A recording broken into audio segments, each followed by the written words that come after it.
Hello again, people. Right, I've just got back from messing about with the dog again, taking her for a lovely walk in the sunshine, making the most of the end of summer, as it were.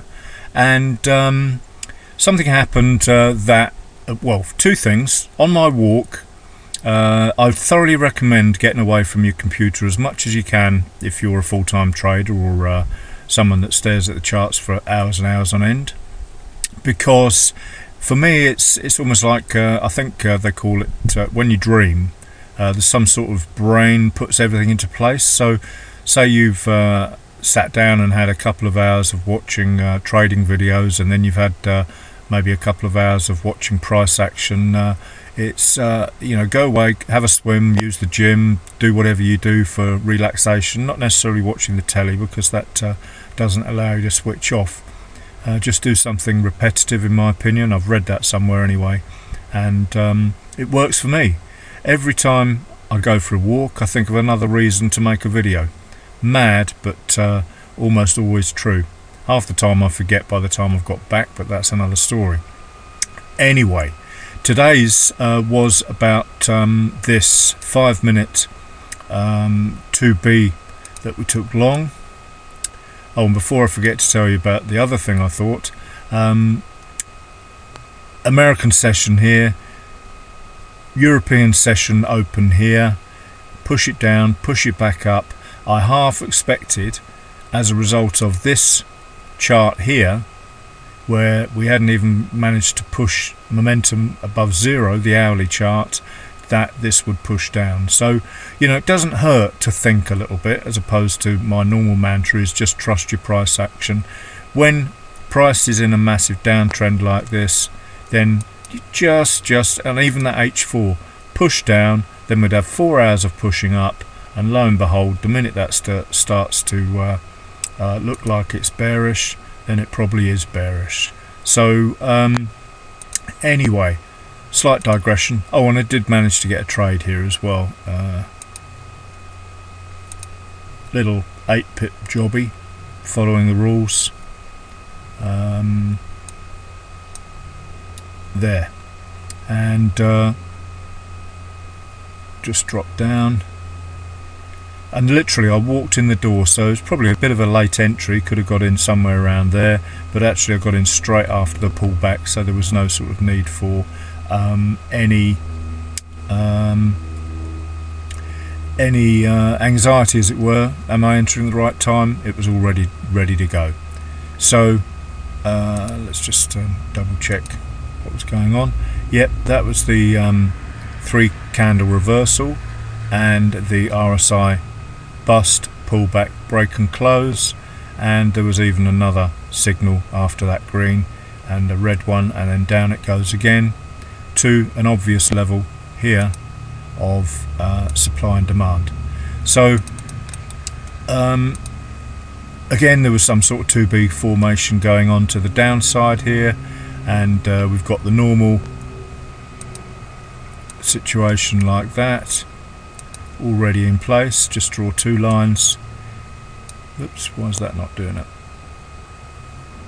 Couple of lines. They don't have to be level perfect, like I cut through this and I cut through that. All it's all about is that you can count the the swings and make sure you swung below an old level of clear, valid, what I call valid support, because that has been broken by that, which means that is valid support as far as I'm concerned. Okay, and that has come back and tested it, and then we've continued with multiple 3-candle reversals inside this pattern here. So that's it. Keep it simple. Anyway, that back to this scenario here. We've got a 2B reversal, the low there. And I know we talk about 2B reversals a lot, because I know people understand it's all over the place. 3-candle reversals have superseded these. That's what I saw by the way this is so precise. If you're new to what I do, I recommend you go to my YouTube channel and watch a few videos there if you can stand them. And look, I did create a picture on here earlier of the trade that I took going long, and I drew that level and was talking about the level here, but this should have been the level, the correct levels drawn in, the two poke bars, as it were, that poke through the low, and then something I didn't pick up on for months, maybe even a year after 2B reversals, was one word. It said subsequent. A subsequent bar that breaks through becomes the new resistance. So the lower of that candle is the most important level. As it was, we had a 5-minute 3-candle reversal here anyway. High, low, lower, high, lower, low, the two red candles. Then a break up. The third candle isn't a third candle there, and the first isn't there. You could have inside bars there, just in case you're not aware. And then the poke up. He used to trade the poke. I like the close, and now we've got the added benefit of watching the test and then continuation. He just says take the trade here. Put your stop below 1 and off you go. I say swing 1, 2, swing 1, 2, 3, 4. Okay, swing 1, 2, 3 is always 3. Doesn't matter how many swings you have here. 3 is always the one that breaks the high in our trend analysis. If you put it on the 1 minute, you can see the trend there anyway. And swing 4 is the pullback. Swing 5 is your move, as I always talk about. Swing 5 is like an impulse move once they've done all the accumulation, manipulation, distribution, whatever you want to call it. The correct term is accumulation in an uptrend, I think. So anyway, that doesn't matter. What my eureka moment while I was wandering around the fields with the dog was this here. Now, I know, I live and breathe this stuff, so this is natural to me. But what you've got in here, if you go down a lower time frame, is a 2B reversal. You'll find them everywhere. If it's not 2B, it will be a 1, 2, 3 reversal. And there it is. There's the two vertical lines I put. So that's swing 1. Vic Sperandio's swing 1. That's swing 2.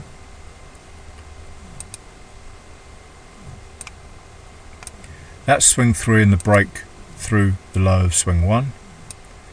The low of swing 1, you stick on there. Bear with me, I will get to the point. And because you're entering a 2B from a higher time frame, really and truthfully, you should be able to place your stop at Vic Sperandio's stop point on this internal 2B. So what we're doing is we're using a 2B on the higher time frames to trade a 2B on the lower time frames, and the 2B on the lower time frames is going to attack the target on the higher time frame. Okay, we've even got a 1, 2, 3 reversal down here.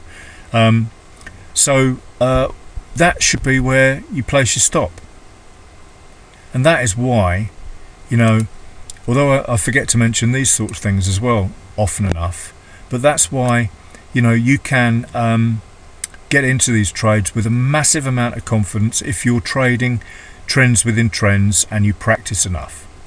So I recommend you practice on demo for a year or two, however long it takes for you to keep building up a demo account as if it was a real account. Forget trading real money. Some people say, oh, it's not like real account if you can't trade real money. Forget it. Why would you waste real money learning to trade? Because if you're trading something that doesn't matter to you, say, I don't know, $100 account and trading a penny a pip or something. For me, I tried it. All it did was I treated the pennies recklessly because they meant nothing. And if you're willing to put $3,000, a bit more money in, and believe me, I've done it, and I still make the same mistake. If you can't trade a demo account with the same discipline that you would trade a live account, then you don't deserve to have a live account open, quite frankly. You've got to, if you can't trade a demo account strictly with your live account rules, then you must not even think about putting money in a live account, in my opinion. Believe me, I've done it, been there, done it, got the t-shirt. So anyway, I digressed numerous times, I apologise. So hopefully you've got the point here that we are entering a chart pattern using a lower time frame chart pattern with the exact same rules, but taking the targets from the higher time frame pattern. I know some people will say, well, why don't you take the the stops from the higher time frame pattern, well, practice and watch it or back test it yourself. You should see why. It's because all the accumulation, all the games, all the whatever you want to call it, algorithms running, forcing people to get into shorts in order to get discounted, lower priced orders to buy. That's what's happening here. So when you get into this one, all the this is all done. All the games, all the buyers have been flushed out of the market. Now this is a reversal in a downtrend, massive downtrend from yesterday, as you can see, or from a long time ago actually. Just imagine if you'd got into that trade in an uptrend and you'd found a 2B reversal. I'm not going to show it now because the video would be too long, but you've got a 2B reversal on a daily chart, and you've got involved in a long on an H4 chart or an H1 chart. The target should still be from a daily chart in the long term, so it means you could probably re-enter that trade 100 times. As long as you enter using the trends, all the 2Bs and the momentum of the RSI, whatever you want to use, stocks. I like this because it's traffic light. I like this because that one there, how can you tell if a blue squiggly line on your chart is higher or lower? I know you can put your what's it on it, your mouse on the levels, but this is just so clear. It's a traffic light system. It's high, then it's pulled back, and then it's broken above it. You can see the data on there. Double check because it's weird, this thing, but that is definitely higher, that one there I'm talking about, than that one. 20 versus 18, rounding up, so or rounding down. So there you go, guys, that's it. Trends within trends, 2Bs within 2Bs. Use the RSI histo. Shorts were screaming at us for the American session because we hadn't even broken with any sort of momentum to the long side, and that's just think outside the box, guys. Do your analysis top down, and hopefully this video has proved some value to you.